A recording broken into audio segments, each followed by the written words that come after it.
do we look for in a leader? That can be a conflicted or convoluted question. We don't always consider the question from the same angle when we ask it or when we reflect on it, much less every angle. At times we consider intelligence. At other times we consider experience.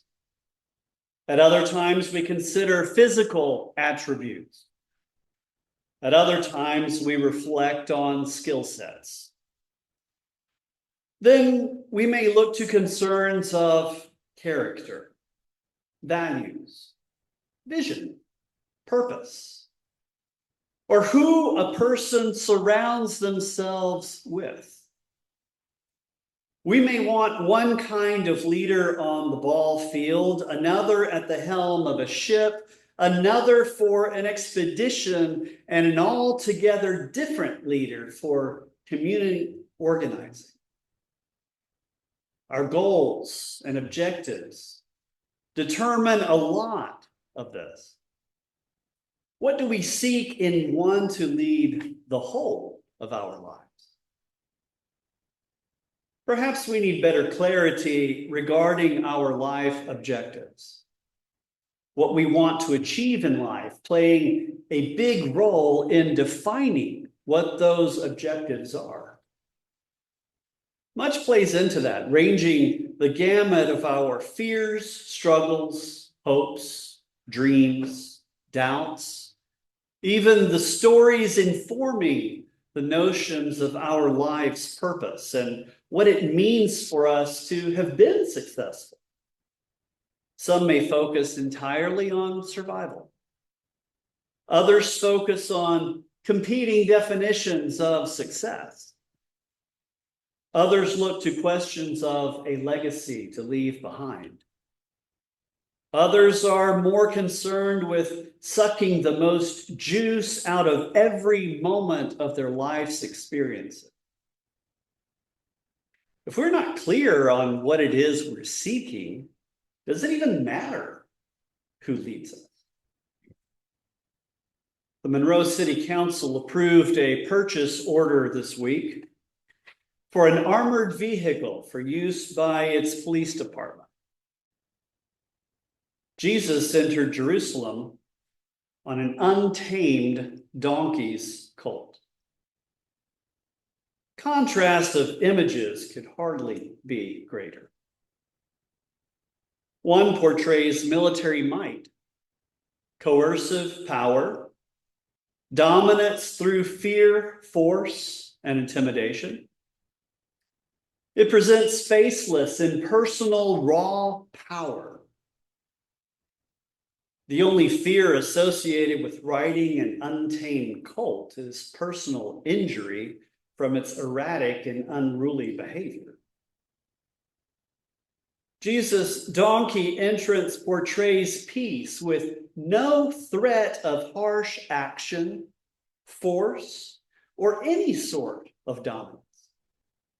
Riding a donkey's colt would be much more at home in a circus clown parade than any militaristic display.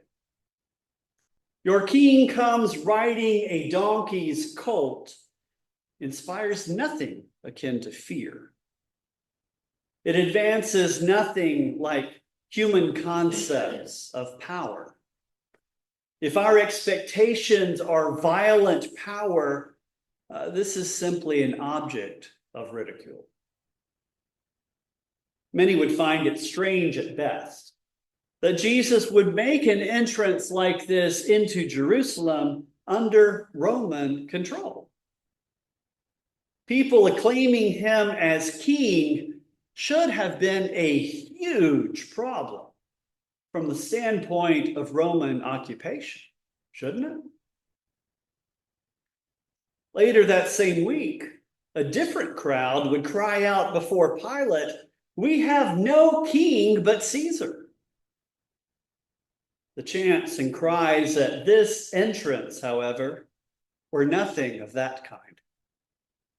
Jesus riding an untamed colt may have been the only rationale for Roman soldiers not arresting him as an immediate threat to Roman occupation right then and there.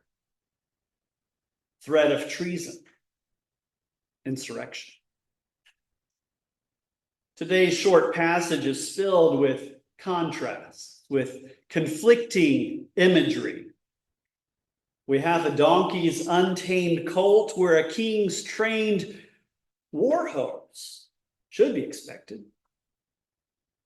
Jesus presents defiantly confident peace in the midst of Roman military occupation.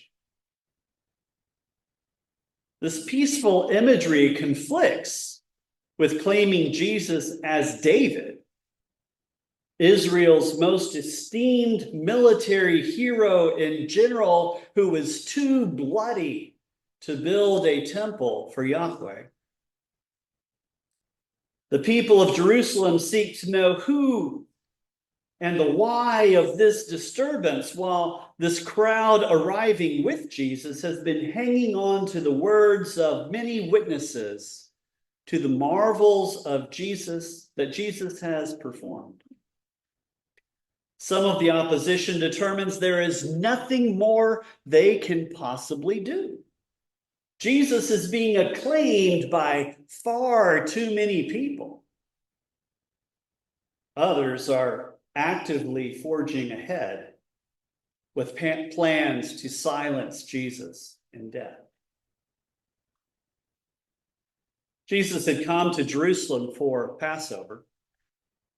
Along with his coming, the city swelled to about 5 times its normal population. Pilgrims came for Passover, staying on, many of them, through Pentecost, the feast of first fruits, some 7 weeks later. It's no wonder there would be many in Jerusalem who had never heard of Jesus. Jesus may have been well known in Galilee, in Judea, in the area surrounding Jerusalem, but these pilgrims came from places all over the Roman Empire. They had come determined to spend at least one Passover in Jerusalem during their lifetime. This was the chaos of New Orleans at Mardi Gras.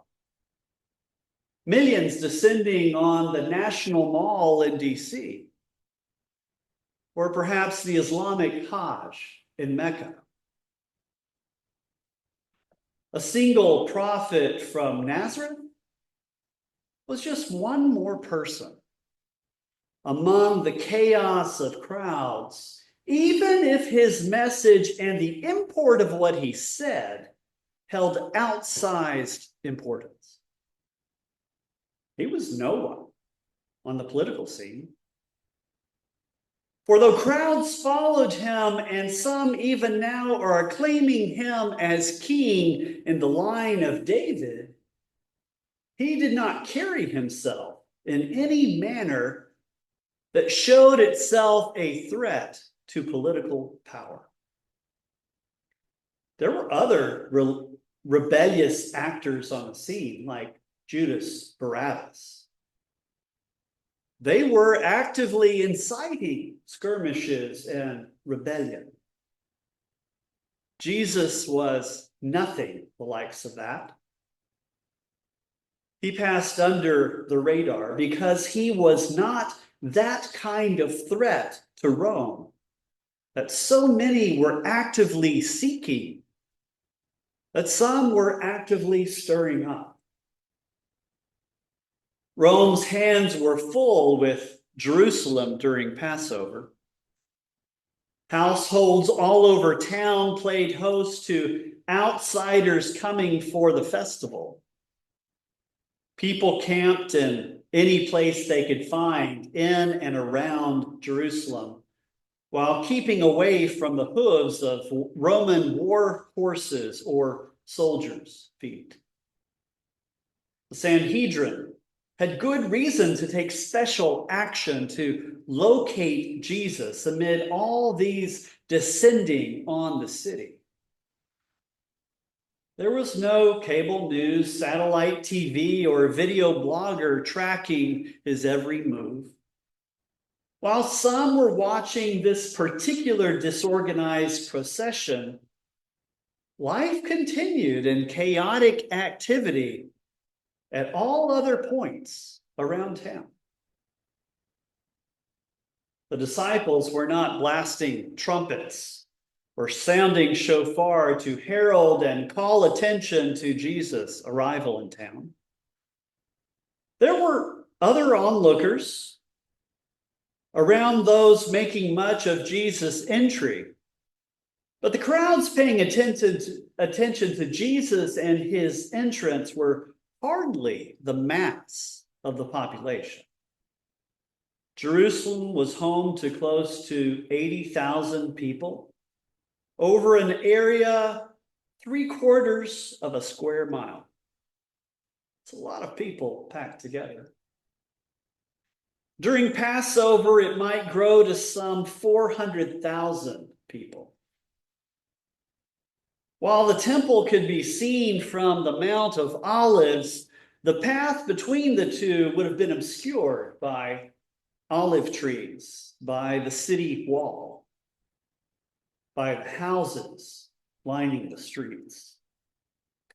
It was also too distant to make out a singular man riding a donkey's colt and the people waving palm branches around him.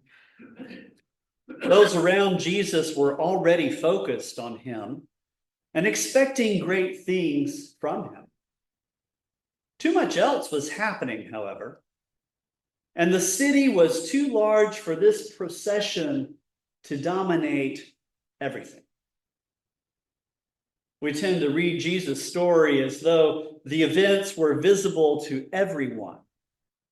While we can be outside on the church grounds and remain oblivious to a graduation ceremony 8 blocks away in Lincoln,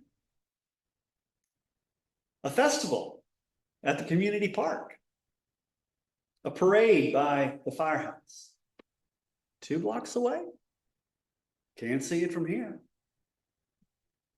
The story is meaningful to us, but there are more people oblivious to Jesus' presence or existence, for whom any meaning might only come later down the road. Jesus was not their leader, not their choice of leader, not anything remotely like what they wanted in a leader. The crowd around Jesus talking about and listening to the stories of Jesus' exploits mostly had the wrong idea about what sort of king Jesus would have been. In fact, they wanted him to follow in the footsteps of General David the Bloody. Even as he nears the city on an untamed donkey's colt. What the disciples pieced together later on is that he was presenting the fulfillment of that prophecy, your king comes, humble and mounted on a donkey. That's no General David. Generals are great. Generals are needed in the context of war and planning for battle. They don't make the best of leaders for living in peace, for building community, for giving direction to society. Jesus' purpose was leading us to abundant life through radically inclusive community. Is that what we are looking for?